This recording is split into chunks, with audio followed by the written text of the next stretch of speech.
లగచర్ల దాడి జరిగిన తర్వాతనైతే రోజుకో సెన్సేషన్ వార్త బయటకు వస్తోంది. ఎందుకంటే నిన్న ఎప్పుడైతే మాజీ ఎమ్మెల్యే కొడంగల్కి సంబంధించిన మాజీ ఎమ్మెల్యే పట్నం నరేందర్ రెడ్డిని అరెస్ట్ చేసిన తర్వాత అండ్ 14 రోజులు ఆయనను రిమాండ్ విధించి విచారణ అయితే కొనసాగిస్తూ ఉన్నారు. దీన్ని చాలా సీరియస్గా తీసుకుంది సర్కార్. బికాస్ చాలా మందిని రైతులని అరెస్ట్ చేసింది అన్న వార్త నేపథ్యంలో వాళ్ళు అంటే మా భూములు ఇవ్వము అనేటువంటి మాట చెప్తూ మేము ఖచ్చితంగా ఆ మాట మీదనే కట్టుబడి ఉంటాం, మా భూములు ఇచ్చేది లేదు, ఫార్మా సిటీకైనా ఫార్మా కంపెనీకైనా ఏదైనా సరే ఎవరైనా సరే సీఎం రేవంత్ రెడ్డి ఇలాకైనా సరే మా ప్రాణం పోయినా కూడా మేమైతే భూములు ఇచ్చేది లేదు అని తెగేసి చెప్పినటువంటి సిచ్యువేషన్. అండ్ మొన్న కలెక్టర్ వెళ్ళినప్పుడు పూర్తిగా అక్కడ సర్వే చేయడానికి కావచ్చు, వాళ్ళ అభిప్రాయ సేకరణకు వెళ్ళినప్పుడు మాత్రం దాడి చేయడం, ఆ దాడి ఉద్రిక్తతకు దారి తీయడం, ఆ తర్వాత జరిగినటువంటి పరిణామాలు మనందరికీ తెలిసిందే. అయితే ఇందులో పూర్తిగా కుట్రకోణం దాగి ఉంది. ఎందుకంటే భూములు ఎవరైతే కోల్పోతున్నారో వాళ్ళు చాలా తక్కువగా ఉన్నారు. భూములు లేనటువంటి వాళ్ళు బీఆర్ఎస్ ముసుగులో కుట్రపూరితంగా దాడి చేసినటువంటి వాళ్ళే ఎక్కువగా ఉన్నారు అనంటూ కాంగ్రెస్ కావచ్చు లేదంటే పోలీస్ శాఖ గుర్తించింది. అందులో భాగంగానే పట్నం నరేందర్ రెడ్డిని అదుపులోకి తీసుకొని 14 రోజుల రిమాండ్ విధించింది. And Suresh, Patnam Narender Reddy and BRS కి సంబంధించిన కార్యకర్త సురేష్ అనే వ్యక్తి కోసం అయితే గాలింపు చర్యలు ఇంకా కూడా కొనసాగుతున్నాయి. అయితే రిమాండ్ రిపోర్ట్లో పేర్కొన్నట్టుగా 13 మంది అంటే అక్యూజ్ 1 నుంచి 13th నెంబర్ వరకు కూడా వీళ్ళందరూ కూడా అప్స్టాండింగ్ అంటే ఇంకా కూడా వాళ్ళు తప్పించుకొని తిరుగుతున్నారు.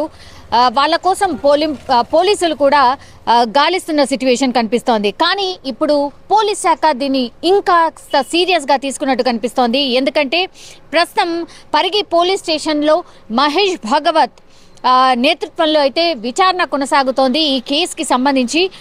విచారణలో భాగంగానే ఇప్పుడు కొడంగల్ మాజీ ఎమ్మెల్యే అయినటువంటి పట్నం నరేందర్ రెడ్డి ఫోన్ అయితే పోలీసులు ఓపెన్ చేశారు.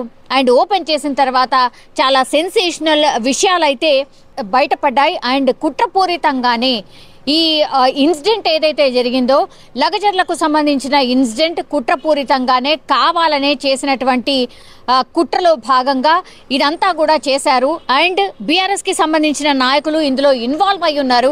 Especially BRS working president KTR ఇందులో పూర్తిగా ఇన్వాల్వ్ అయి ఉన్నారు. ఆయన ప్లాన్ ప్రకారమే ఆయనతో మాట్లాడుతూనే ఈ ప్లాన్ అంతా కూడా ఇంప్లిమెంట్ చేశారు అనేటువంటిది మెయిన్ ఆరోపణగా వినిపిస్తోంది. అండ్ ఇంకోటి ఏంటంటే కేటీఆర్కి సంబంధించి నిన్నటి నుంచి కూడా కేటీఆర్ పేరు ఎప్పుడైతే ఈ లగచర్ల ఇన్సిడెంట్లో బయటకు వచ్చిందో, పట్నం నరేందర్ రెడ్డిని ఎప్పుడైతే అదుపులోకి తీసుకున్నారో అప్పటి నుంచి కూడా కేటీఆర్కి సంబంధించిన ఇల్లు ఏదైతే ఉంటుందో ఆ ఇంటి దగ్గరికి పెద్ద సంఖ్యలో కార్యకర్తలు కూడా చేరుకోవడం జరిగింది. నిన్న రాత్రి అంతా midnight 1-2 వరకు కూడా కేటీఆర్తో పాటే చాలా మంది కార్యకర్తలు ఉండి మేబీ కేటీఆర్ని అరెస్ట్ చేయొచ్చు అన్న వార్త చాలా వరకు స్ప్రెడ్ అయింది.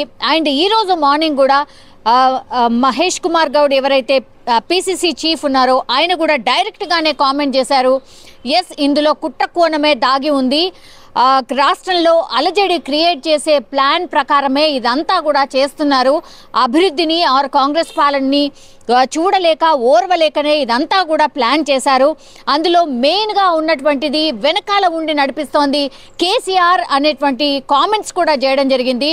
అండ్ కేసీఆర్ ప్లాన్లో భాగంగానే ఇదంతా జరుగుతోంది అంటూ కూడా తెలంగాణ కాంగ్రెస్కి సంబంధించిన అఫీషియల్ ట్విట్టర్లోనే కాంగ్రెస్ పార్టీ ఒక ట్వీట్ కూడా చేసింది.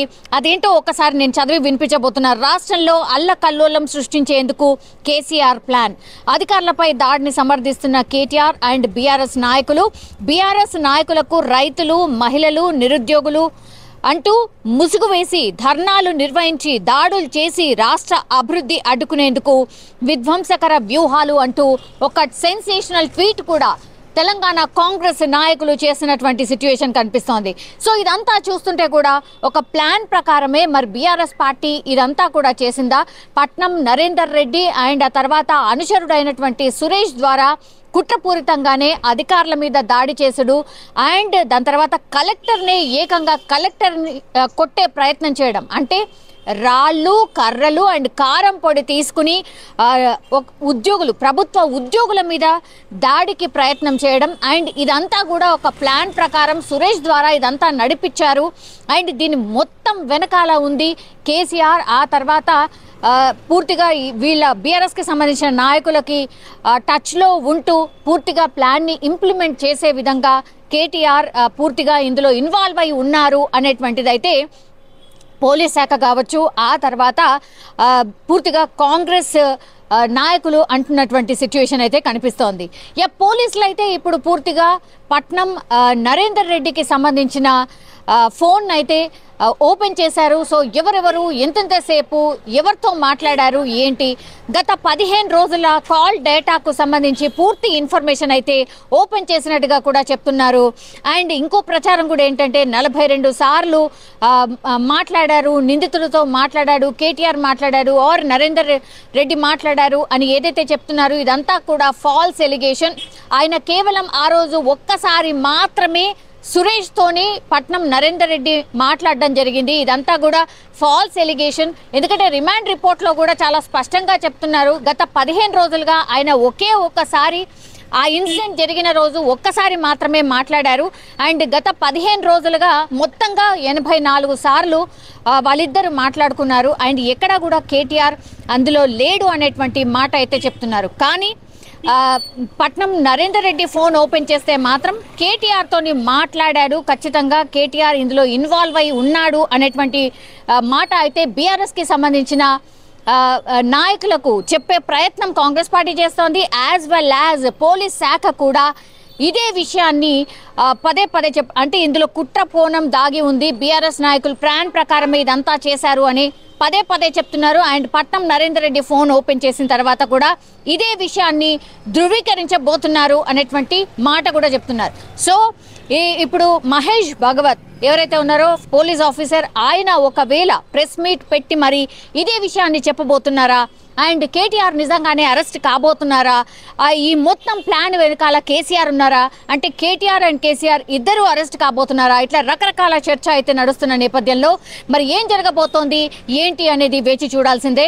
అండ్ కాసేపటి క్రితం కేటీఆర్ కూడా ట్వీట్ చేశారు, అన్ని కుట్ర చేశాము, అది చేశాము, ఇది చేశామని మాటలు చెప్పడం కాదు, నిజంగా కుట్ర చేసి ఉంటే నిరూపించండి, చలో నేను సిద్ధంగా ఉన్నాను, నన్ను అరెస్ట్ చెయ్యండి, ఎనీ టైమ్ ఐఎమ్ రెడీ, మీరు ఖచ్చితంగా నన్ను అరెస్ట్ చేయాలి అని అనుకుంటున్నారు కాబట్టి మీరు ఎందులో ఒక దాంట్లో అయినా నన్ను ఇరికిచ్చి అరెస్ట్ చేయాలనుకుంటున్నారు, నాకేం భయం లేదు, నేను తల ఎత్తుకొనే నేను జైలుకైనా వెళ్తాను, నేను తప్పు చేయనప్పుడు నేనెందుకు భయపడతాను, భయం మీకు ఉంది నాకు కాదు అనేటువంటిది కూడా ట్వీట్ చేయడం జరిగింది కేటీఆర్. సో ఏం జరగబోతోంది ఏంటి, మరి పదే కేటీఆర్ అరెస్ట్ అనేటువంటిది వార్తలు వస్తున్న నేపథ్యంలో నిజంగానే కేటీఆర్ అరెస్ట్ కాబోతున్నారా, దీని వెనకాల పూర్తిగా కేటీఆర్ అనే మాట వినిపిస్తోంది కానీ స్కెచ్ అంతా మరి కేసీఆర్ దా ఏంటి, పోలీసులు ఏం తెచ్చబోతున్నారు అనేది ఇప్పుడు హాట్ టాపిక్ గా మారింది.